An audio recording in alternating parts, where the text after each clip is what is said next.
श्रीवल्लभ नमोजस्त्रं षट्धर्मयुतधर्मिणी तासां सर्वत्र शास्त्रेषु भवान् एको हि वर्णितः। श्रीमद्वल्लभाचार्य दिव्याज्ञा प्रतिवासरम उज्ज्वला दिगंतव्यापिनी भूयात् साहि लोकहितैषिणी सर्वदेश दशा कालेष्व्याहत पराक्रमा वल्लभाचार्य दिव्याज्ञा वर्धताम अभिवर्धता।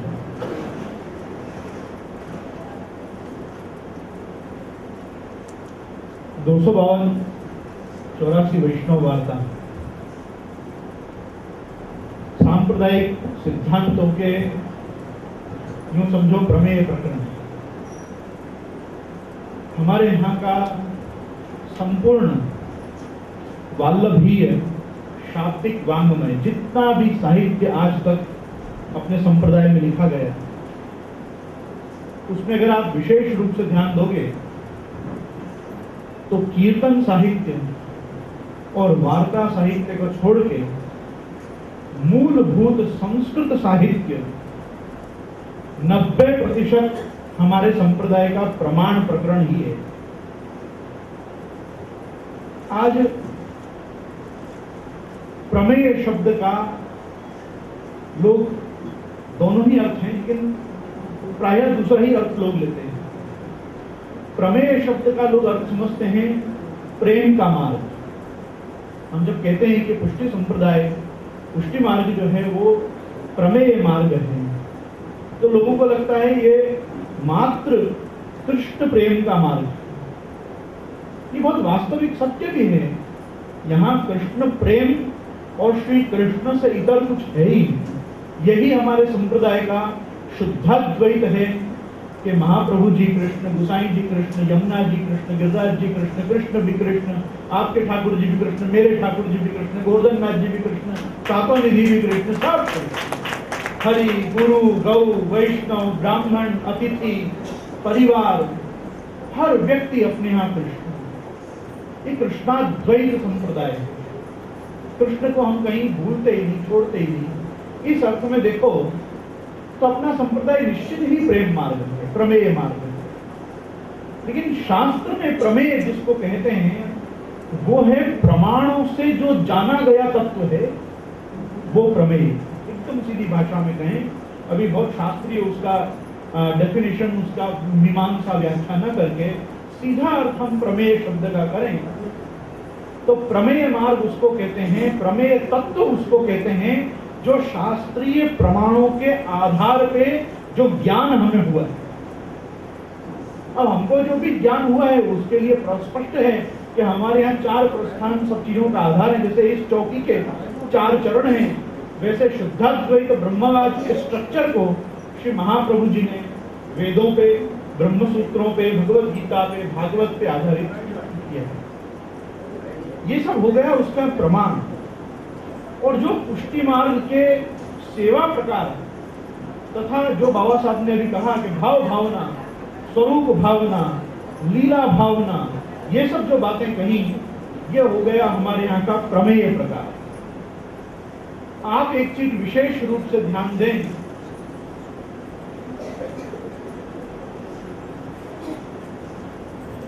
स्थिर हो जाए, धमार भाजने लग गई अब तक।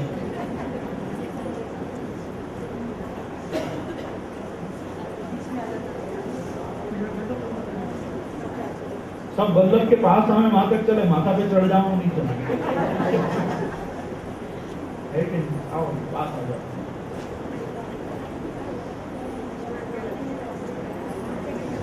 अच्छा है, थोड़े सब जग भी जाएंगे। आप गोवर्धन राय लाला में कर रहे थे, देख रहा था बहुत जल्दी। कल्याण राग है ना, रात्रि का राग, शाम का राग है, कोई बात नहीं। नींद आवे तो भी कोई बात नहीं, राग की प्रधानता है। राग बराबर गाया सबों ने, मतलब सबको निद्रा आई थोड़ी बहुत। देखो मेरे कहने का तात्पर्य यह है कि प्रमाण मार्ग हो कि प्रमेय मार्ग हो, ज्ञान वैराग्य की चर्चा तो होगी ही। क्यों ज्ञान वैराग्य की चर्चा होगी साहब? हमारे भक्ति के पुत्र हैं दोनों। ज्ञान और वैराग्य क्या है? भक्ति के पुत्र हैं। और जहां पे भक्ति की चर्चा होगी वहां उनसे उत्पन्न होने वाले ज्ञान और वैराग्य की भी चर्चा होगी। तो यूं समझो कि भक्ति ने जैसे ज्ञान और वैराग्य को उत्पन्न किया है, वैसे ही भक्ति देवी ने प्रमाण और प्रमेय दोनों को भी प्रकट किया। प्रमाण और प्रमेय भी हमको भक्ति से ही मिलते हैं। प्रमाण है शास्त्र और प्रमेय है शास्त्रों से जाना गया तत्व भगवान श्री कृष्ण। आचार्य चरण आज्ञा करते हैं, श्री कृष्णम परमानंदम दशलीलायुतम सदा सर्वभक्त समुद्धारे विस्फुरंतम परम। दशलीला विनोदी भगवान, दशलीला युत दशधा भक्तों के उद्धार करने के लिए जो प्रवृत्त हुआ श्री कृष्ण है,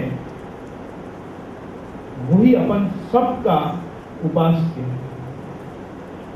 बाबा ने अभी कहा ना कि लालन भी अगर पहुंचते हैं तो बाल स्वरूप लालन भी श्री स्वामिनी जी के संग ही पहुंचते हैं। जानिकम परमम तत्वम यशोदोत्संग लालिकम, परम तत्व है। राधिका रमण भगवान बाल स्वरूप ही है। भज नंद कुमारम सर्व सुख सारम तत्व विचारम ब्रह्म परम। वो नंदराज कुमार हो जाने से, यशोदानंदन यशोदोत्संग लालित हो जाने से, बाल स्वरूप शिशु रूप होने से वो गौण नहीं होता, या मात्र केवल निकुंज नायक होने से, रास नायक होने से वो वयस्क नहीं हो जाता। वो जैसा है वैसा रहता है, इसीलिए वो ब्रह्म है। निर्दोषम ही समम ब्रह्म। ये अस्ति जायते वर्धते विपरिणमते उपक्षीयते विनश्यति, ये षड धर्मों से भगवान रहित है। हम जिस रूप में ठाकुर जी विराजते हैं, उस रूप में ही उसकी सेवा करते हैं। कायदेसर जिसने बालकृष्णाल पधराए हों, 7 साल बाद तो 8 साल बाद उसको बालकृष्णाल हटा के गोवर्धन नाथ जी ले आने चाहिए कि मेरे ठाकुर जी तो 7 साल के हो गए, चेंज कर दो ठाकुर जी। क्यों नहीं करते हो? या गोवर्धन नाथ जी को आप और वृद्ध क्यों नहीं करते हो कि अब गोवर्धन नाथ जी और बड़े हो गए, अब तो ये गीतोपदेष्टा श्री कृष्ण हो गए, अब तो उद्धव को उपदेश करने वाले कृष्ण हो गए? नहीं, हमारा कृष्ण जैसा होगा, जितना होगा, जहां होगा, वो वैसा ही रहेगा हमारे साथ। बाबा ने कहा ना, अजब उम्र हो गई 125 साल की, श्री जी की उम्र क्या रही? वही रही तो रही। महाप्रभु जी जैसे छोड़ गए थे वैसे ही गुसाई जी को मिले, गुसाई जी जैसे छोड़ गए गिरधर जी को मिले, गिरधर जी जैसे छोड़ गए अद्यावधि हमको श्री जी बाबा 7 साल का ही मिल रहा है। 536 साल के इतिहास में कृष्ण की उम्र बढ़ी क्यों? हमारा कृष्ण जैसा है वैसा है। गोपीजनों को भी यही आनंद है ना, कृष्ण जैसा है उनको प्रिय है। भगवान ने उनको यही सांत्वना भेजी, यही उपदेश भेजा, भवती नाम वियोगो में नहीं सर्वात्मना क्वचित। तुमको मेरा वियोग हो ही नहीं सकता है। तुम ऐसा मानते हो कि मैं तुमको छोड़ के चला गया, ये शक्यता ही नहीं है। वृंदावनम परित्यज्यम पादम एकम न गच्छति। भगवान वृंदावन छोड़ के कभी बाहर पधारे ही नहीं है। गोकुल, वृंदावन, गिरिराज जी, यमुना जी, पुष्टि पुरुषोत्तम भगवान श्री कृष्ण का यही जीवन है। बस आज हम अपने घर में जब ठाकुर जी पधराते हैं तो हम स्पष्ट कहते हैं कि हमारा घर आज गोकुल हो गया। हम लोग सब आज नंदराय जी, यशोदा जी हो गए। अपन अपने में स्वरूपांतर करते हैं, अपने में रूपांतर स्वीकार करते हैं। ठाकुर जी का तो कभी अपन रूप बदलते नहीं, आपको पता है। लेकिन पर डे आपका ठाकुर जी स्वरूप बदलता है, पर डे। और अपन को लगता है केवल वस्त्र श्रृंगार और ऋतु के अनुसार ही नहीं। आपने कभी सुना है कि कोई वैष्णव ने रात को, कोई बालक ने रात को, कोई आचार्य गृह में रात को शयन में पलना का मनोरथ हुआ? कभी सुना है? शयन में पलना क्यों नहीं होता? घर में तो हम अपने लौकिक पुत्र को, छोटे से हमारे शिशु को रात को भी हम पलना में सुला देते हैं, और जब वो सो जाता है तब उसको उठा के पलना में से शैया पे रखते हैं। रात्रि को पलना का मनोरथ क्यों नहीं होता? विचार ना करो। क्योंकि आपके ठाकुर जी बड़े हो गए। जो सुबह सुबह यशोदा जी के, नंदराई जी के शैया मंदिर में से जगह थे और जिन्होंने यशोदा जी के उत्संग में विराज के मंगल भोग अरोगा था, वो श्रृंगार आते आते थोड़े बड़े हो गए। श्रृंगार से ग्वाल आए तो वो भागने दौड़ने लायक हो गए, खेलने लायक हो गए। और जब राजभोग का समय आया तो नंदराई जी के साथ बैठ के राज कार्य में भी अपना हाथ बढ़ाने लग गए। वो इतने बड़े हो गए, राजभोग हो गए, फिर ठाकुर जी और बड़े हो गए। फिर नंदराई जी की सारी गायों को लेकर वो खुद अकेले वन में अपने मित्रों के साथ जाने लगे। वहां पे पुलिंदिनी सखियों के साथ भगवान रमण करने लगे। सांझ को गौचारण करके संध्या आरती में वापस पधारे तो सारे गोप ग्वाल वृंद आदि सबके साथ ठाकुर जी घर पधारे और शयन भोग आरोगने और शयन के बाद की सब लीला करने स्वामिनी जी के साथ फिर बरसाना की ओर, दान घाटी की ओर, चंद्र सरोवर की ओर फिर पधार गए। अब जो ठाकुर जी सुबह शिशु रूप था, वो शिशु से बाल, बाल से पौगंड, पौगंड से कुमार, कुमार से किशोर हो गया। अब उस किशोर ठाकुर जी को कैसे पलना झुलाओगे? आप नहीं झुला पाओगे। इसमें शयन होते होते तो आपके ठाकुर जी कैसे हो गए? वो यशोदोत्संग लालित से उत्संग में रहने वाले से राधिका रमण हो गए। आपका ठाकुर जी बड़ा हो गया, लेकिन आप उस लीला का अनुभव नहीं कर पा रहे हो। इसलिए आपको लगता है कि ये मेरा ठाकुर जी तो अभी भी बाल रूप ही है।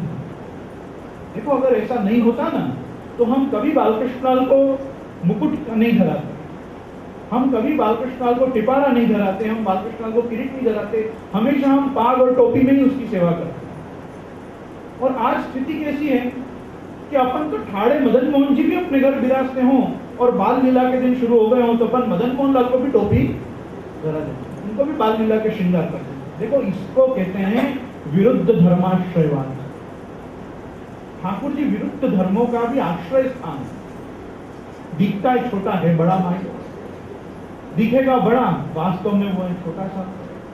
ये सब जो चीजें हैं ना, इसी में रस वैविध्य प्रकट होता है। जो रस है ना, वो कभी भी एक रस होने पर आनंद नहीं दे सकता। कोई सतत मीठा नहीं खा सकता, कोई सतत फीका नहीं खा सकता, कोई सतत तीखा या खट्टा नहीं खा सकता।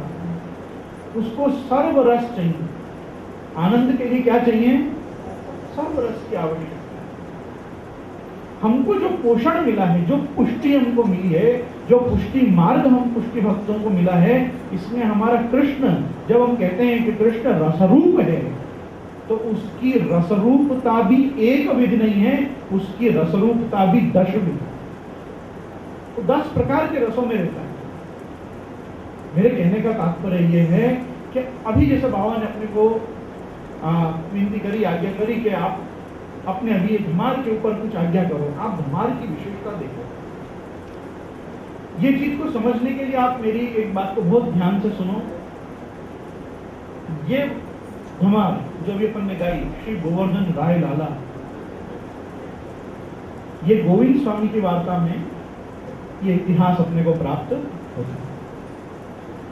इसकी पृष्ठभूमि क्या है? देखो, आप ध्यान से सुनना। एक समय पे पर्वत पे श्री गिरिराज जी पे श्री गुसाई जी श्री गोवर्धनधर श्रीनाथ जी का संध्या आरती के उपरांत श्रृंगार बड़ा कर रहे हैं।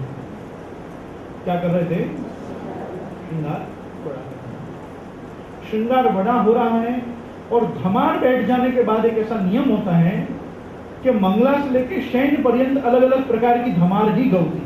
जब धमार शुरू हो जाए फिर अलग अलग प्रकार की धमार गवनी, जैसे वसंत के पद बंद हो जाते हैं और फिर धमार गवनी शुरू हो जाती है। होली डांडा रोपण के बाद से अपने धमार का प्रारंभ हो जाता है। सब समय धमार गवनी।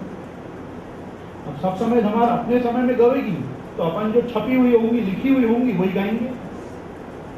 अष्ट सखाओं के लिए तो ऐसी कोई आवश्यकता है नहीं कि उनके पास पुस्तक हो तो वो गाएंगे। अष्ट सखा को तो उसी समय लीला का आधान होगा, लीला दर्शन होगी, और जो दर्शन होगी वो लीला वो लोग गाएंगे और गाई है, उसी प्रकार से गाई है। इसी कारण से जो भागवतकार, जो कथाकार शास्त्री लोग आज कथा वार्ताओं में भजन संकीर्तन, नाम संकीर्तन आदि सब करवाते हैं, करते हैं, हम उन लोगों से आग्रह करते हैं कि आप व्यासासन से, व्यासपीठ से उन्हीं लोगों के रचे हुए पद गाओ जिनको भगवत दर्शन हुआ हो, भगवत साक्षात्कार हुआ हो। जैसा महर्षि व्यास को भगवत दर्शन है, भगवत साक्षात्कार है, नारद जी को दर्शन है, साक्षात्कार है, सुखदेव जी को दर्शन है, साक्षात्कार है, ब्रह्मा जी को दर्शन है, साक्षात्कार है, उन्होंने ही लीला गाई है। लीला कौन गा सकता है? जिनको वो लीला का दर्शन होता है। जिन लोगों को लीला का दर्शन ही नहीं हुआ हो, उनके लिखे हुए पद कीर्तन नहीं है, कविता है। क्या है? कविता। कविता कल्पना से जन्य होती है और कीर्तन अनुभव जन्य होता है। कीर्तन कृपाजन्य होते हैं। वो भगवान की वो विमल कीर्ति है जो दिखी है लोगों को, जो अनुभव में आई है लोगों को। उन महानुभावों ने, अष्ट सखाओं ने, अष्ट छापेतर पुष्टिमार्ग अनुग्रहित जो कीर्तन या कीर्तन भक्ति के अपने यहाँ महारथी रहे हैं, उन लोगों ने जो देखा है वो गाया है, वो उनकी कल्पना मात्र नहीं है, जिसका सबसे बड़ा दृष्टांत ये धमार है।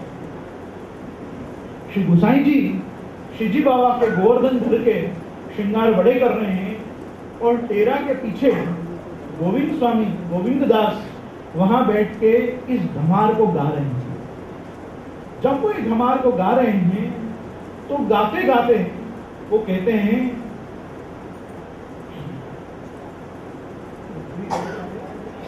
अरग जा कुमकुम घोरी के प्यारी लीनो कर लपटाए, अचका अचका आए के भाजी गिरिधर गाल लगाए।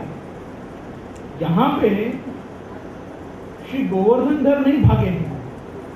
गोवर्धन धर तो जहां है वहां पे आप हैं। और उस समय पर इस लीला के चलते जहां पे पनघट पे जाकर श्री गोवर्धन धर गोपीजनों को परेशान कर रहे हैं, उनको गागर नहीं भरने दे रहे हैं, बार बार उनकी मटकी ढोल दे रहे हैं, उनके साथ खेल करने का यत्न कर रहे हैं, प्रयत्न कर रहे हैं और वो लोग खेल पे ध्यान नहीं दे रहे हैं। ऐसे समय पे श्री स्वामी जी को परेशान करते हुए देखकर एक गोपी है जो अरगजा और कुमकुम, अरगजा का मतलब होता है इत्र। क्या होता है? इत्र। पुष्प के अर्क में से जो उत्पन्न हुआ है, पुष्प का अर्क मतलब पुष्प सार, उससे जो उत्पन्न हुआ है, ऐसा इत्र। वो इत्र हाथ में लेती है, कुमकुम लेती है, अपने हाथ में घोरती है और अन्य ब्रजभक्तों को, गोपीजनों को परेशान करते, पनघट पे नटखट पना करते श्री गोवर्धन धर के पीछे आती है और उनके गाल पे वो सब मल के और वहां से भाग जाते। ठाकुर जी पीछे कोई कम है नहीं, ठाकुर जी वो भाग जाती है तो ठाकुर जी भी उसके पीछे भाग जाते। अब वो दोनों भाग गए तो गोविंद स्वामी ने धमार बंद कर दिया। क्या हो गया? धमार रोक दी, एकदम चुप हो गए। जब चुप हो गए तो भीतर से श्री गोसाई जी पूछते हैं कि गोविंद स्वामी धमार क्यों रुक गई? गोविंद दास धमार क्यों रुक गई? तो गोविंद स्वामी उसका उत्तर देते हैं कि कृपानाथ धमार तो भाग गई। धमार भाग गई। बहुत सिंपल उत्तर, गुरु का प्रश्न, उनका उत्तर हो गया कि धमार भाग गई। वार्ता में ऐसा लिखा हुआ आता है, तब श्री गोसाई जी चुप करी रहे। वो तो चुप करी रहे और इतना जवाब दिए बाद गोविंद दास वहां बेहोश हो गए, मूर्छित हो गए। गोसाई जी ने शयन भोग धरे, शयन भोग सराए, शयन आरती करी श्रीजी बाबा की। 4 वैष्णवों का इनको उठा के नीचे, पर्वत के नीचे मेरी बैठक में लाओ। वहां उनको लाया गया, वो बैठे। थोड़ी उनको जब चेतना आई तब वहां पे श्री गोसाई जी के चतुर्थ पुत्र जय जय श्री गोकुलेश, श्री गोकुलनाथ जी वहां विराज रहे थे। उनको पूरी धमार श्री गोसाई जी ने सुनाई और कहा, अब इसको पूरी करो। क्या कहा? इसको पूरी करो। अब उन्होंने पूरी धमार सुनी। अब जो भी लीला का दर्शन हुआ था वो किसको हुआ था? गोविंद दास को हुआ था। अब गोसाई जी ने वो लीला सुना दी और पूरी करने को किसको कह रहे हैं? गोकुलनाथ जी को, क्योंकि अभी तक गोविंद दास इस हालत में वापस नहीं आए हैं कि वो ये धमार पूरी कर सके। तो वहां पे श्री गोकुलनाथ जी 2 टूक लिखते हैं कि यह भी तो होरी खेरही ब्रजवासी में संग लगा है। अब ऐसा ही कुछ खेली जाती होगी होरी, तो ऐसा ही सबको खेलनी चाहिए। और ये श्री गोवर्धन धर की ये जो भी लीला हुई है, गोवर्धन धर रूप पे जन गोविंद बल जाए, ऐसे जो गोविंद दास जी जैसे जो जन हैं जिनको ऐसे दर्शन प्राप्त हैं वो बल बल जाए, बस वो वारे जाए, मैं और क्या वर्णन करो, बात पूरी हो गई। अब आपको पता है ये पूरे संवाद का रहस्य क्या है? ये पूरे संवाद का रहस्य गोविंद दास जी की वार्ता के भाव प्रकाश में दिया हुआ है कि जो गोपी भगवान के गाल पे ये मल के और भाग गई और जो दिखना बंद हो गई, वो गोविंद दास जी का खुद का स्वरूप है, श्री भामा सखी का। क्योंकि वो दिन की लीला में तो श्री दामा सखा हैं और रात की लीला में वो भामा सखी हैं। जब उनको लीला में अपना ही स्वरूप दर्शन होना बंद हो गया तो वो मनुष्य चुप हो गया कि अब जब मुझे पता नहीं चल रहा है कि मेरी क्या स्थिति है लीला में, मैं लीला को कैसे गाऊं। वो भामा सखी के अपने पूर्व जन्म के स्वरूप का दर्शन श्री गोवर्धन नाथ जी उनके साथ ये खेल करके लीला करके उनको करा। देखो ये सब प्रत्यक्षानुभूति के अपने यहाँ मार्ग के लक्षण है, यही पुष्टि मार्ग लक्षण नहीं है, यही पुष्टि मार्ग के लक्षण है। मैंने कहा था ना, लक्षण प्रमाणाभ्याम वस्तु सिद्धि। कुछ चीजों में लक्षण दिखने चाहिए और कुछ चीजों के हमको प्रमाण मिलने चाहिए। ये गौरवशाली इतिहास हमको बताता है कि जब उसको श्री भामा सखी के रूप में खुद के अपने दर्शन लीला में बंद हो गए तब उससे लीला नहीं गाई गई। आपको मालूम है आज भी अपन ठाकुर जी की लीला इसीलिए नहीं गा पा रहे हैं क्योंकि अपन अपने वास्तविक स्वरूप को नहीं देख पा रहे हैं। मैं कल आपसे यही बात कह रहा था कि जब तक अपने अपन चित्त का मार्जन करके अपने हृदय को व्यवस्थित धो के और अपन अपने अंतःकरण को ऐसा शुद्ध नहीं करेंगे कि ठाकुर जी अपने हृदय में रास करें, विलास करें, महारास करें, तब तक अपन लोग ही पुष्टि मार्ग के साफल्य को नहीं भोग पाएंगे, नहीं खी पाएंगे। अपन को बहुत पवित्र अंतःकरण से श्री महाप्रभु जी ने तो अपनी आत्मा का शोधन किया है। ये आत्मनिवेदन के द्वारा पंचपर्वा अविद्या हटाती है। पंचपर्वा अविद्या क्या है? पंचपर्वा अविद्या यही है, मैं देह नहीं हूं, मैं प्राण नहीं हूं, मैं इंद्रिय नहीं हूं, मैं अंतःकरण भी नहीं हूं और मैं ये मानव या मनुष्य या ये वणिक या ब्राह्मण शूद्र ये सब नहीं हूं, मैं भगवदंश हूं, मैं भगवत तत्व हूं। ऐसा जान लेना ही पंचपर्वा अविद्या की निवृत्ति है। अब तुमको पता चल गया है तुम न देह हो, न प्राण हो, न इंद्रिय हो, न तुम अंतःकरण हो, तो तुम क्या हो? तुम सच्चिदानंद रूप हो, जैसे भगवान स्वयं है वैसे वो अगणित आनंद है, तुम गणितानंद हो। वो परमानंद है, तुम गुप्तानंद हो। बस यही सब बातें हैं कि जो लो हरि आप नो न जनावे, क्यों लो सकल सिद्धांत शास्त्र को पढ़े सुने नहीं आवे। पढ़ते हैं, सुनते हैं, सब करते हैं, बहुत बार भागवत जी में जाते हैं, आचार्य बालकों का संविधान प्राप्त करते हैं, अच्छे सत्संगी वैष्णवों के पास बैठते हैं, पर जैसे ही अपन सत्संग में से अपने घर की डेली में प्रवेश करते हैं फिर से वही संसार और माया के अपन आवरण में आ जाते हैं। नायमात्मा प्रवचनेन लभ्यो न मेधया न बहुना श्रुतेन यमे वैश वृणुते तेन लभ्य तस्यैष आत्मा विवृणुते तनुभुं स्वाम। ये हमारी श्रुति संप्रदाय की नींव है, नींव।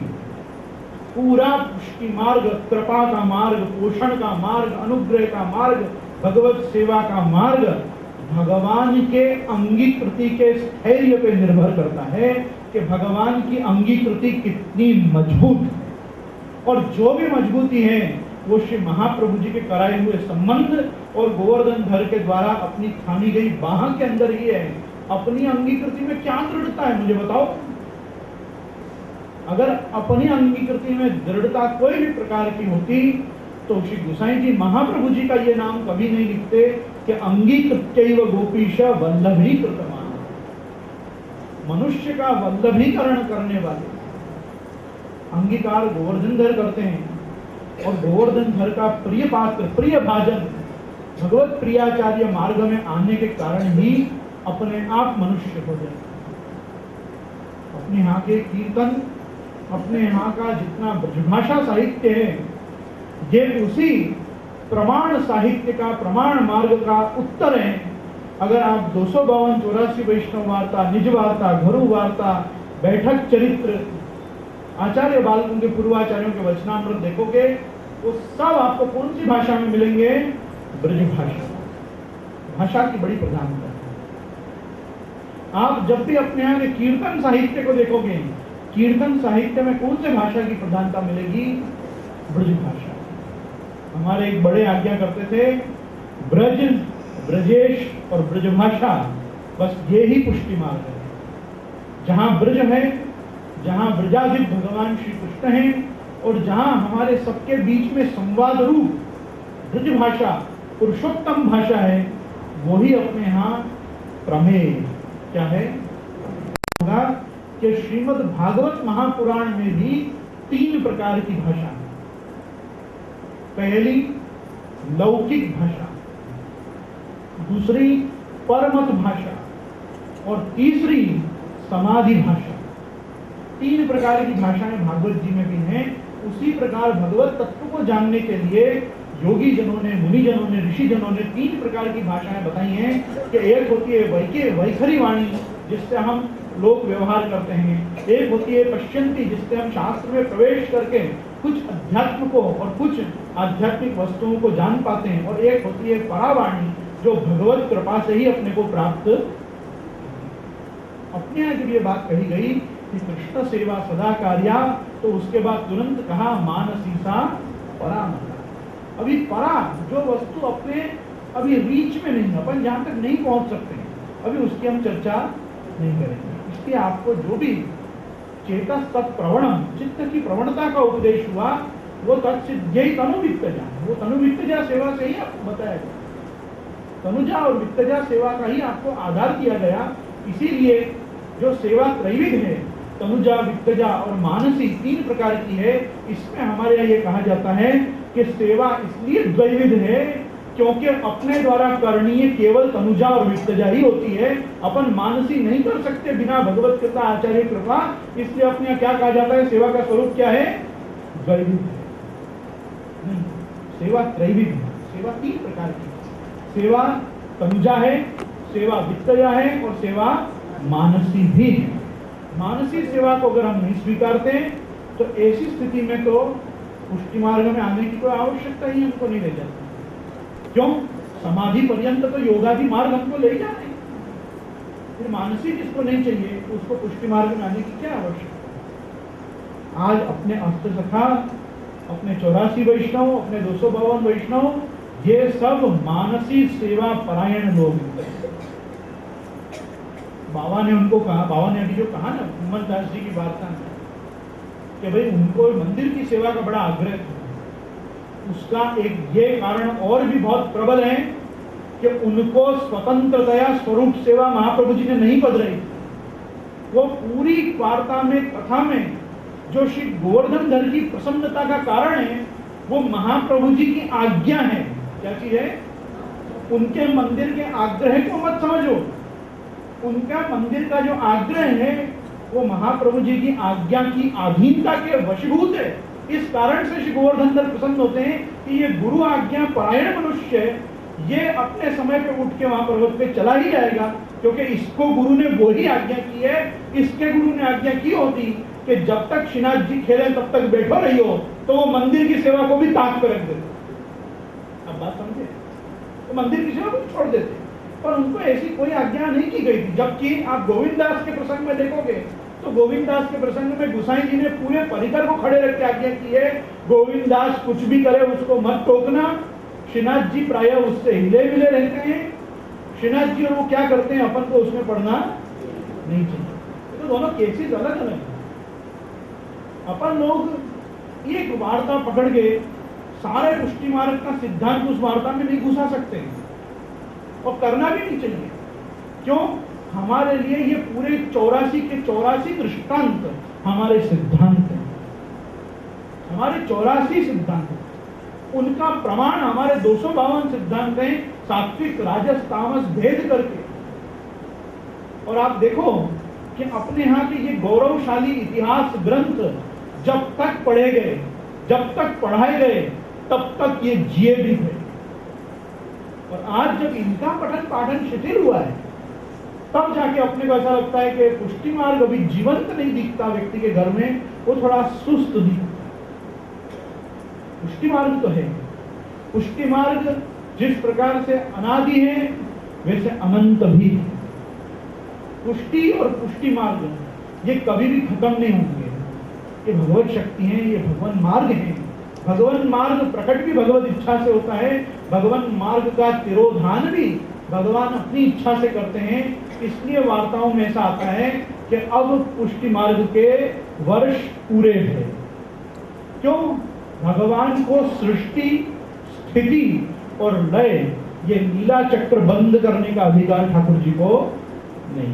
उनको लीला तो चलायमान रखनी ही पड़ेगी, लीला अलग अलग प्रकार से करता ही रहना पड़ेगा। अगर उनको असंख्य लोगों को मुक्ति का दान करना है तो असंख्य लोगों को यथाग्नि क्षुद्रा विस्फुलिंगा विचरन्ति बार बार अपने तेजोमय स्वरूप से इतनी जीवात्माओं को बाहर प्रकट करना ही पड़ेगा, ताकि वो अपने एको हम बहुश्याम प्रजाये के संकल्प को पूरा कर सके। भगवान सत्य संकल्प है, सत्य संकल्प तो विष्णु नान्यथा तो करिष्यति, कभी अन्यथा वो करते ही नहीं।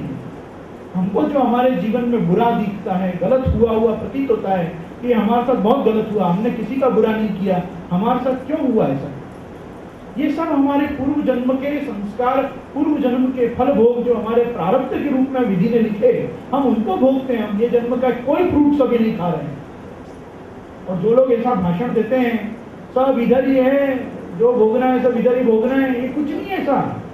महापापियों को मैं बहुत मस्ती में देखता हूँ, ऐसी क्या बात है? उनको जीवन में एक दुख नहीं होता।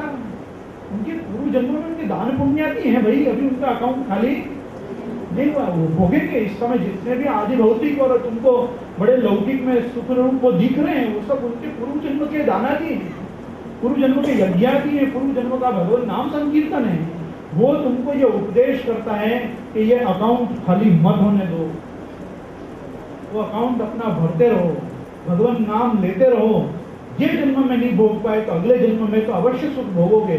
लेकिन कभी भगवत शास्त्र अन्य वेदादि पूर्व मीमांसा की तरह तुमको नहीं कहेंगे भगवत शास्त्र कि ऐसी कल्पना करो, कामना करो कि बार बार जन्मते रहो। वो तो तुमको यही उपदेश करेंगे कि मुमुक्षु भव, मोक्ष की इच्छा कर, मुक्ति की इच्छा कर, भगवत धाम जाने की इच्छा कर, भगवानमय हो जाने की इच्छा कर, भगवदीय होने की इच्छा कर।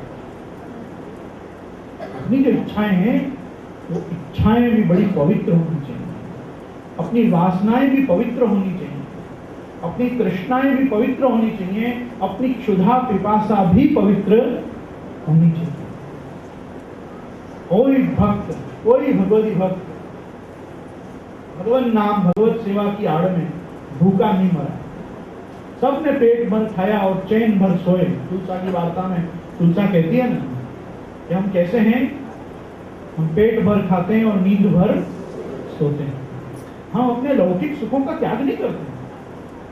लौकिक सुख अलौकिक में परम आवश्यक। मेरी बात ध्यान देना, लौकिक सुख अलौकिक में परम आवश्यक। यदि ऐसा नहीं होता तो पुष्टि मार्ग में इकट्ठा करके लोगों को दुखी करने वाले लोग नहीं, हमको सुख देने वाले लोग। हमारे यहाँ परिवार की सेवा भी उनके सुख के लिए। ये कौन भ्रमर आ गया है अपने बीच में? ये भ्रमर गुंजार कहां से हो रहा है?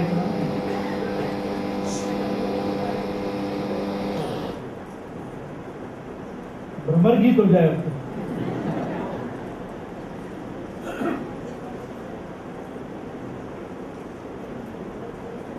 कृष्णीनाम प्रवरो मंत्री कृष्णस्य दयितः सखा शिष्यो बृहस्पति साक्षात उद्धव बुद्धि सत्तम। जब उद्धव जी आएंगे तब होगा भ्रमर। अभी तो खाली भ्रमर आएंगे। कहने का मेरा तात्पर्य है कि अपने यहाँ ये मार्ग नहीं है। हमेशा सुख सुख और सुख इनका कन्वर्जन इनटू आनंद, आनंद एंड परमानंद, बस यही दिया है। ये मार्ग अवश्य हंसी खेल का मार्ग नहीं है, पर यह मार्ग लोगों को दुख देने का भी मार्ग नहीं है। ऐसा है प्रकरण ग्रंथों में सर्वनिर्णय निबंध में श्री महाप्रभु जी आज्ञा करते हैं, विशेष करके हमारी बड़ी पीढ़ी के लिए कुछ आज्ञा हुई हो, ऐसा अपने को लगता है कि वैष्णव में बड़ी पीढ़ी के लिए आज्ञा है कि सर्वनिर्णय प्रकरण के साधन प्रकरण में तत्वार्थ निबंध में महाप्रभु जी आज्ञा करते हैं, विक्षेपाद अथवा शक्त्या प्रतिबंधादपि क्वचित अत्याग्रहे प्रवेशे वा परपीड़ादि संभवे। जब तुम्हारे को मनोविक्षेप हो रहा हो, मन भगवत सेवा में नहीं लग रहा हो, मत करो भगवत सेवा। अपना मन नहीं है ठाकुर जी के चरणारविंद में, टीवी देखो, वो बहुत बहुत अच्छा रहेगा। क्यों? कपट नहीं करोगे, पाखंड से बचोगे, वो वैष्णव में बहुत आवश्यक है। दंभादि रहितम नरम, दंभ नहीं होना चाहिए अपने, किसी में नहीं होना चाहिए। अपन जो है वैसे होने चाहिए। मन नहीं लग रहा है भगवत सेवा में, या तो वो करो जिससे वापस मन लगे भगवत सेवा में, या जो करना है करो, ठाकुर जी को बॉदर मत करो, डोंट हैरेस ठाकुर जी। विक्षेपात, मनोविक्षेप अथवा शक्तियां अशक्ति हो चुकी, आदि व्याधि, जरा, financial crisis, social crisis, mental crisis, जो हो रहा है हो रहा है भाई, जीवन है, ये सब होगा ही अपने साथ, दुख भोगने ही पड़ेंगे। तो लगे ठाकुर जी की सेवा में, न मन वहां जा रहा है, न तन वहां जा रहा है, भेज रहे अपने आप को, ढकेल रहे सेवा में। नहीं, कृष्ण सेवा सदा कार्य के बहुत अर्थ निकल सकते हैं। सदा कार्य और सर्वदा सर्वभावे का ये अर्थ नहीं है दुख भोगते हुए भी अपन ठाकुर जी की सेवा में बैठे रहे। क्यों? आप एक चीज देखना, दुखी व्यक्ति ठाकुर जी को पसंद नहीं। कोई भी प्रकार का दुखी आदमी होगा ना, ठाकुर जी उसके साथ ज्यादा देर वहां पे खड़े, या तो भगवान उसका दुख दूर करेगा या भगवान उसको दूर करेगा। दो ही इंस्टेंस आपको पुराण में मिले, या तो भगवान उसका दुख दूर करेगा और या भगवान उसको ही दूर करेगा। मैं हमेशा है ना वज्रामृतों में एक बात कहता हूं, भगवत गीता का सार होता है क्या है? किसी से पूछोगे ना भगवत गीता का सार, 1000 टीकाएं लिखी हुई है। भगवत गीता पे कितनी टीकाएं? 1000। हर व्यक्ति के पास एक नई टीका और एक नया प्रमाण होगा, उसके नया निष्कर्ष होगा उसके पास। मैं आपसे पूछता हूं भगवत गीता का क्या सार है? चलो बताओ, ट्राई बताओ भाई साहब, बताओ। जो हुआ अच्छा हुआ, जो होगा अच्छा होगा। बराबर, ऐसे अलग अलग वर्जन मेरे वही कहने वाला था, सबके एक अलग अलग मत आएंगे, बराबर है। सब मतों का सम्मान करना चाहिए, भले खंडन मंडन करो, किसी का मत खंडन करो, किसी का मत मंडन करो, सम्मान हर व्यक्ति के मत का करो, ये अपनी संस्कृति है। अपन ने चारवाकों को और जैनों को और बौद्धों को भी अपने प्रतिवादी के रूप में एक्सेप्ट किया। नास्तिक हो कोई बात नहीं, वेदों में आस्था नहीं कोई बात नहीं, आओ अपन भगवत तत्व पे चर्चा करते। और मुझसे पूछो बाबा आपने क्या जाना, मेरी भी तो टीका होगी ना, मंद बुद्धि से होगी, पर टीका तो होगी। मैं भी तो पढ़ूंगा तो एक निष्कर्ष पे मैं भी आऊंगा। पूर्वाचार्यों से पूछोगे, वो कहेंगे शरणागति, प्रपत्ति, आत्मनिवेदन, भगवत भक्ति, कर्म का फल, ज्ञान का फल, भक्ति का फल। मेरे से पूछोगे तो मैं कहूंगा गीता का आदि देखो, गीता का अंत देखो, आपको उत्तर मिल जाएगा। कोई भी ग्रंथ का एक विवेक होता है कि आदि मध्य और अंत में एक ही बात उसको कही जा रही हो। अब बताओ भगवत गीता शुरू कहां से हुई? भगवत गीता मतलब भगवान ने उपदेश करना शुरू कहां से किया? श्री भगवान उवाच, द्वितीय अध्याय, अशोच्यानंग शोचस्तम प्रज्ञावादांश भाषसे गतासून अगतासूंश्च नानुशोचन्ति पंडितः। रो मत, क्या कहा अर्जुन को? शोक मत कर, फालतू बात मत कर, रो मत। सबसे फर्स्ट लास्ट वाक्य भगवान का, सर्वधर्मान् परित्यज्य मामेकं शरणं व्रज अहं त्वा सर्व पापेभ्यो मोक्षयिष्यामि मा शुच। रो मत। अभी क्या कहा? पहले भगवान ने क्या कहा? रो मत। बाद में भगवान ने क्या कहा? पूरी गीता का सार क्या निकला? रो मत। तेरे को दुख होगा तो भगवान दुख दूर करेगा या भगवान तुझे ही दूर करेगा। आप बात समझे? पुष्टि मार्ग और उसके लक्षण यही हैं। हम खुश हैं, हम आनंद में हैं, हम प्रसन्न हैं, तो हम श्री गोवर्धन नाथ जी के हैं। हम दुखी हैं, हम दीन हैं, हम हीन हैं, हम बहुत आदि हैं, तो दुख की चिंतन करते रहे, दुख की मीमांसा, दुख के कारण क्या, दुख क्यों मनुष्य के जीवन में आता है, ये जन्म मरण क्या है, ये सब क्या है, जो है वो तो है ही, यही अपनी वास्तविकता है। अपन गरीब है, गरीब है, अपन अमीर है, अमीर है, अपन पागल है, पागल है, बुद्धिमान है, बुद्धिमान है, भगवत भक्त है, भगवत भक्त है, अपन जो है वो है, और उससे बाहर अपन कुछ भी नहीं है। और जैसे हो वैसा भगवान ने तुमको अंगीकार किया है, तुमको रिपेयर करके अंगीकार नहीं किया, उसकी अंगीकृति ही तुम्हारे जीवन का एक रिपेयर है। अपन को अंगीकार किया है प्रभु ने, अपन को अपना माना है, एक मंगलसूत्र रूप दो कंठी देती, ले बेटा ये जब तक तेरे गले में रहेगी तू कह पाएगा मैं सुहागन हूं, जब तक तिलक रहेगा तू बता पाएगा मैं सुहागन हूं, जब ये विहीन हो जाएगा तू विधवा है, तू अनाथ है। क्यों? तेरे गले में न कंठी है, न माथा पे तेरे तिलक है, तेरे पास कोई सुहाग के मंगल चिन्ह ही नहीं है कि ये मेरा स्वामी है, कुछ है ही नहीं अपने पास। तब अपन केवल और केवल रोने के ही अधिकारी रह जाएंगे। इसलिए अपने को विचार करना चाहिए कि विक्षेपात अथवा शक्त्या प्रतिबंधादपि क्वचित, अपन क्यों ऐसे काम करें कि जिससे अपन दुखी हो कि ठाकुर जी को मिले। अर्जुन मिला, महा दुखी हालत में भगवान को मिला। पहला अध्याय अर्जुन विषाद योग, उसके विषाद पे योग बना दिया उसने, इतना दुखी हुआ, दुख दुख दुख करके भगवान से जुड़ गया। भगवान ने क्या किया? अर्जुन को सुखी कर दिया, और उसको सुखी किया, उसको ज्ञानोपदेश उसको दिया, पचा नहीं, उसको कुछ नहीं पचा। भगवान उसी को पूछते हैं, तेरे कछु समझ में आयो? 18वें अध्याय भगवान उसको क्या पूछते हैं कि तुमको मेरी कोई बात समझ में आई? और अर्जुन भगवान को उत्तर ये नहीं देता है कि हाँ भगवान मेरे को समझ में आई, वो कहता मेरे को अक्कल आई, नष्टो मोह स्मृतिर्लब्ध्वा तत्प्रसादान् मया च्युत स्थितोऽस्मि गत संदेह करिष्ये वचनं तव। इतनी अक्कल आई है, अब आप जो कहोगे मैं वो करूंगा। बस उसका सार भी उसने क्या बता दिया? अभी आपने मुझे कहा है बेटा उठो और लड़ो, मया हता नीता में निमित्त मात्र भव सभ्य सा, किंतु निमित्त तो बन, लड़ तो सही, मैं पीछे बैठा हूँ, मैंने पहले ही मार दिया इनको। तो अब उसको समझ में आया, हाँ अभी मेरे को भगवान ने क्या आज्ञा की है। स्थितोस्मि मतलब मेरी प्रज्ञा स्थित हुई है, ऐसा नहीं कहा उसने, मैं रथ पे खड़ा रहूंगा, जो वो कह रहा था ना मेरे छोड़ के भागता हूँ, भिक्षम अभी लोग, मैं तो भिक्षा करने में रहने चला जाना चाहता हूँ। अब उसने स्वीकार मैं नहीं जाऊंगा, मैं नहीं भागूंगा, I won't cry, I will be here, I will fight. बस उसने रोना बंद कर दिया। अपने भगवत शास्त्र आपको आपके सांसारिक जीवनों में से रोना बंद कराने के लिए बने हैं, आपको भगवानमय करने के लिए, भगवान को ले जाने के लिए नहीं है। आप तो खुद भगवती हो। बाबा ने कहा नहीं तो बताना ही जरूरी है। अरे जब माता और पिता को पुत्र हुआ तो वो तो पुत्र है ही ना, लेकिन जब तक उसको ज्ञान नहीं कराओगे कि तू इनका पुत्र है, तब तक उसको कैसे अपने माता पिता के प्रति वो श्रद्धा, वो ममत्व और वो प्रेम प्रकट होगा जो उसको होना चाहिए। माँ नहीं बताओ किसी को कि भाई ये तुम्हारे पिता हैं, कैसे जानेगा? बस इतना बताते ही कि ये तुम्हारे पिता हैं और मैं तेरी माँ हूं, माँ और पिता उसके प्रथम गुरु हो जाते हैं। क्या हो जाते हैं?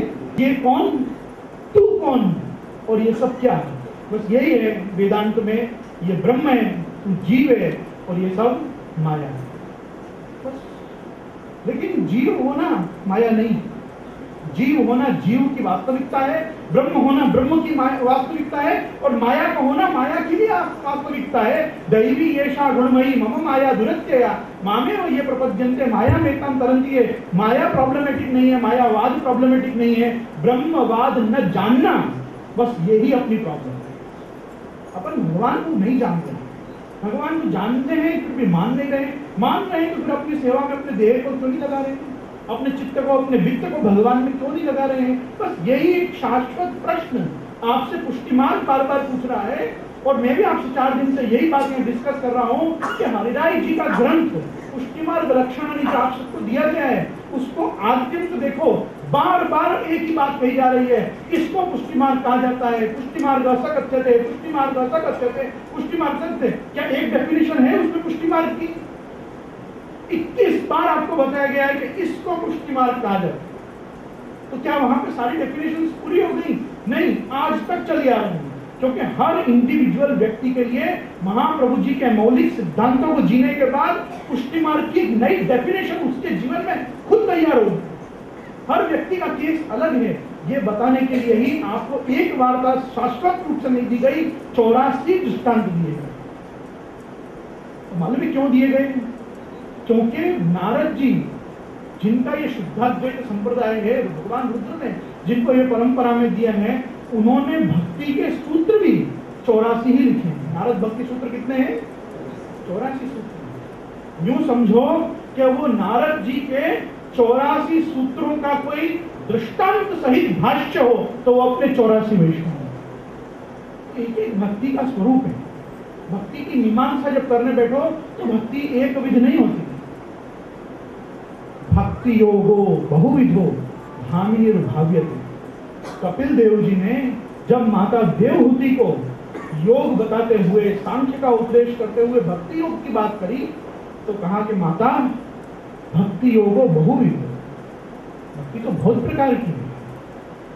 वैधी भक्ति है, रागानुगा भक्ति है, प्रेमा भक्ति है, माधुर्य भक्ति है, वात्सल्य भक्ति है। भक्ति जितने प्रकार के भाव बनेंगे उतने प्रकार की भक्ति है। तो हमको भक्ति कैसे करना है, कैसे भगवान को साधना? तो भागवत हमको तब बताती है कि हरिर्हिर साध्यते भक्त्या प्रमाणम तत्र गोपिका। इस सब प्रकार के दृष्टांत सिद्धांतों को गोपी जन जी चुके हैं। वो वात्सल्य से के माधुर्य भाव तक और शरणागति से लेके अनन्य गति तक वो सब कर चुके हैं। देखो एक चीज सामान्य रूप से समझो, सुलभो भक्ति युक्तानाम दुर्दर्शो दुष्ट चेतसाम अनन्य गतिकानाम च प्रभुर भक्तैक वत्सला। सुलभो भक्ति युक्तानाम, जिनमें भगवान की भक्ति आ जाएगी उनको भगवान सुलभ हो जाएंगे। दुर्दर्शो दुष्ट चेतसाम, जब तक अपना चित्त दुष्ट रहेगा तब तक अपन लोग दुर्दर्श हो जाएंगे, भगवान अपने को नहीं दिखेंगे, जैसे आज नहीं दिखते अपने को। मैंने ऐसे महान, अब मैं उनको क्या कहूं, ऐसे महान लोगों को देखा है कि जो लोग खुले दर्शन में गाते हैं, अखियां हरि दर्शन को प्यासी। क्या गाते हैं? सूरदास जी का एक भजन है, हरि दर्शन की प्यासी अखियां हरि दर्शन की प्यासी। दर्शन खुले होते हैं सामने, बोलो, और भजन ये चल रहा होता है। आधे लोग भगवान मंदिर में ठाकुर सम्मुख आंख बंद करके खड़े होते हैं। अरे ध्यान करना है तो यहाँ सम्मुख क्यों आया? क्या हो गया है लोगों को? सामने ठाकुर जी विराज रहे, अपन वहां खड़े दर्शन करने आए और वहां के आंख बंद कर रहे। अपन लोग कौन है मालूम है? ये अपन वैसे हैं, प्रसिद्धो जाह्नवी तीरे कुंभम खनति दुर्मति। अपन गंगा जी के तट पे बैठ के कुआं खोदने का प्रयत्न कर रहे हैं। अरे जल ही पीना है तो वहां पीना ना, इतना जल पड़ा हुआ है, कुआं का खोदने बैठ रहा है। अपन वो लोग हैं, ये महान लोग हैं। ये कैसे इनकी महानता प्रकट होती है वो मेरे को आज तक समझ में नहीं आई। और इनको लोग कहते हैं कि देखो क्या भजन कर रहे हैं, कैसे भाव में विभोर हैं।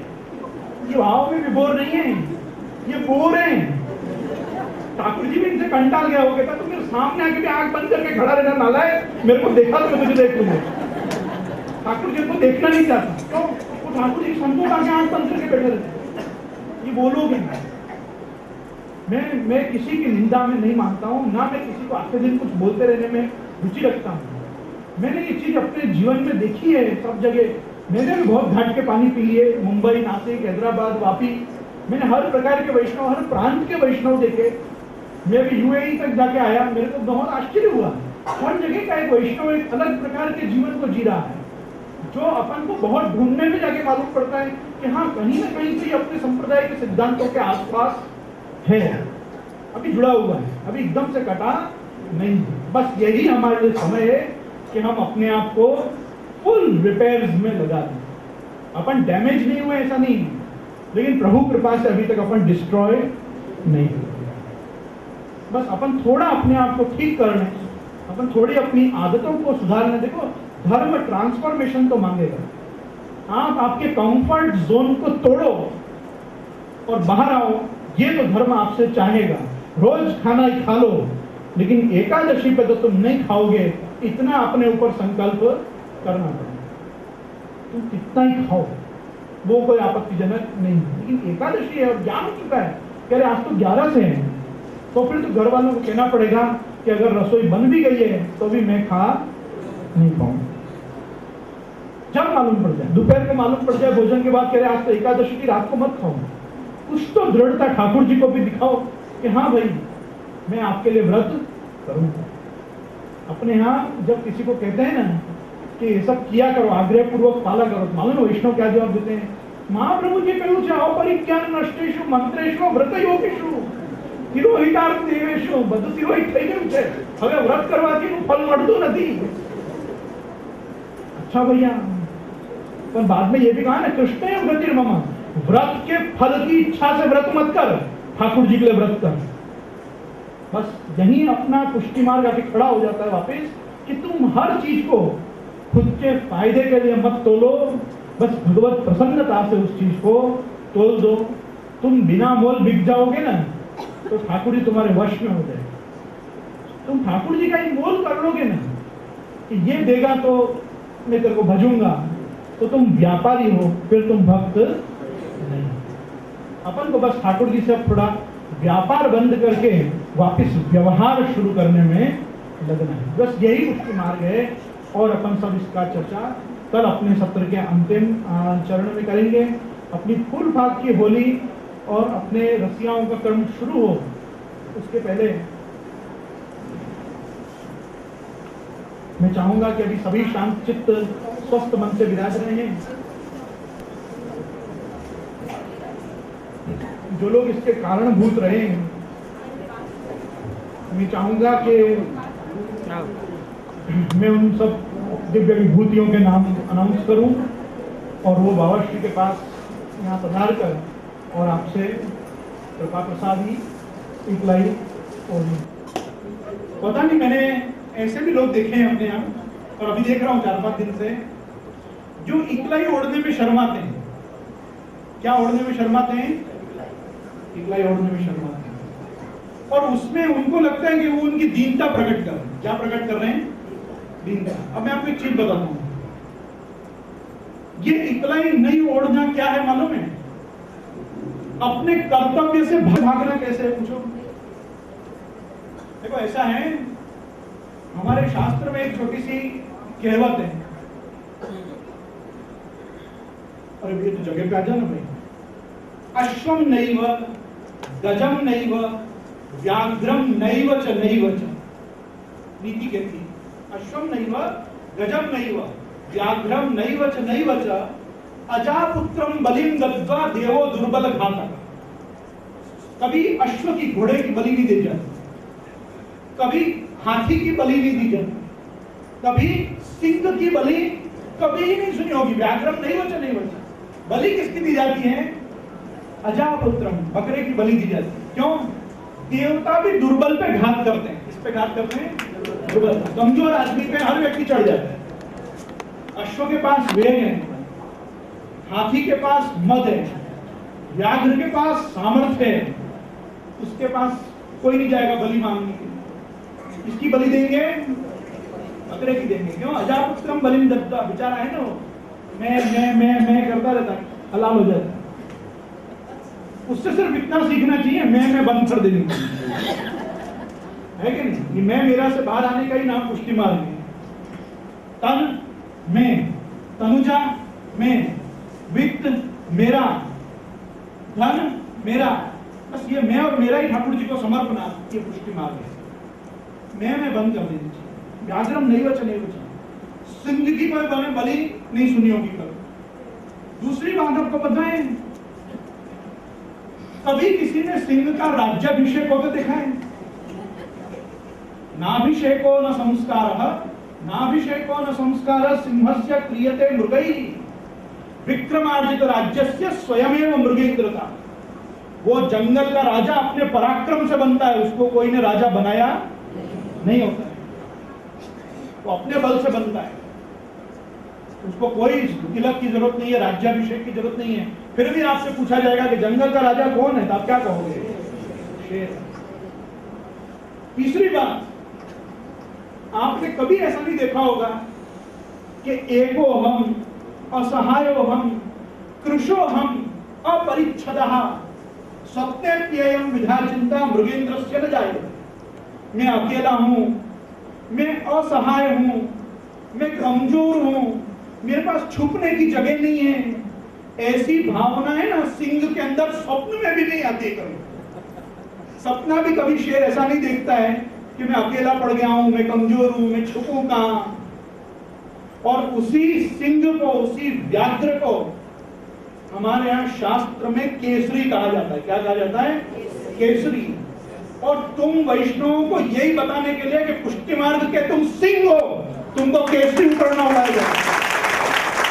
अब तुमको बकरे की तरफ भागना हो तो हलाल होने के लिए तैयार हो जाओ। अब तुमको बकरे की तरफ भागना है तो फिर कुछ नहीं हो सकता तुम्हारा। या तो गला सामने लेके आना पड़ेगा कि हाँ मैं सिंह हूं, मैं ऐसे आयोजन करूंगा, ऐसे आयोजन करवाऊंगा जिससे पुष्टि मार्ग का, वल्लभ संप्रदाय का प्रचार हो और आचार्यों को अपने वैष्णवों से संवाद करने का स्थान मिले। बस यहाँ किसी के अहंकार का और उसके द्रव्य का पोषण नहीं हो रहा है। यहाँ तुमको यह रियलाइज कराया जा रहा है कि तुमने एक सिंह की तरह अपने सामर्थ्य का प्रदर्शन किया है। आओ और सबके आगे खड़े रह के बताओ कि ये सिंह कौन थे कि जिन्होंने ये साम्राज्य वल्लभ संप्रदाय का स्थापित होने दिया। बस हम आपकी भावनाओं का सम्मान करने वाले लोग हैं और ये आशीर्वादात्मक है, पुरस्कार स्वरूप नहीं है। ये कोई पुरस्कार नहीं, ये आशीर्वाद। इसको श्रद्धा, भक्ति और दीनता के साथ आगे लेना चाहिए। इससे बच के भागना मतलब अपने कर्तव्य से भागने के बराबर बात है।